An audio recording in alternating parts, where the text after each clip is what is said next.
सिद्ध करायला शिका. जोपर्यंत तुम्ही स्वतःला सिद्ध करणार नाहीत, तुमच्यामध्ये काय हे तुम्ही दाखवून देणार नाहीत, तोपर्यंत तुम्हाला कोणी जगामध्ये किंमत देणार नाही. लक्षात ठेवा, ज्ञानाला पर्याय नाही. जगाच्या पाठीवर ज्ञानाला वंदन केलं जातं आणि भविष्यातही तेच राहणार आहे. भविष्यामध्ये सुद्धा अनेक जण म्हणत असतील तुम्हाला, भविष्यामध्ये नोकऱ्या नाहीत, काय खरंय, खूप बेकारी आहे. साप चुकीचं आहे, साप चुकीचं आहे. भविष्यामध्ये सुद्धा नोकऱ्या मिळणार आहेत. कुणाला मिळणार आहेत? तुमच्याकडे विद्वत्ता असल्यानंतर तुमच्या दारावरती लोक येतील. विद्वत्ता निर्माण करा. ज्ञानाला दुसरा कुठलाही पर्याय नाही. डॉक्टर बाबासाहेब आंबेडकरांचं उदाहरण तुम्हाला सांगतो. ज्यावेळी देशाला स्वातंत्र्य मिळालं, घटना तयार करायची होती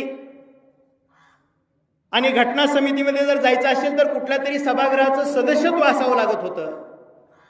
डॉक्टर बाबासाहेब आंबेडकर मुंबई प्रांतातून निवडणुकीला उभा राहिले, परंतु त्यांना तिथं पराभव स्वीकारावा लागला. बंगालमध्ये डॉक्टर बाबासाहेब आंबेडकर निवडून आले, पण गंमत अशी झाली, फाळणीनंतर बंगाल पाकिस्तानमध्ये गेला.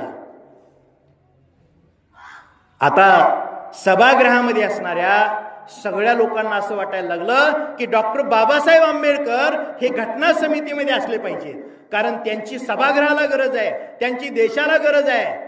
आणि बघा, गंमत अशी झाली की बॅरिस्टर जेकर, या बॅरिस्टर जेकरांनी स्वतः मुंबईमधला राजीनामा दिला.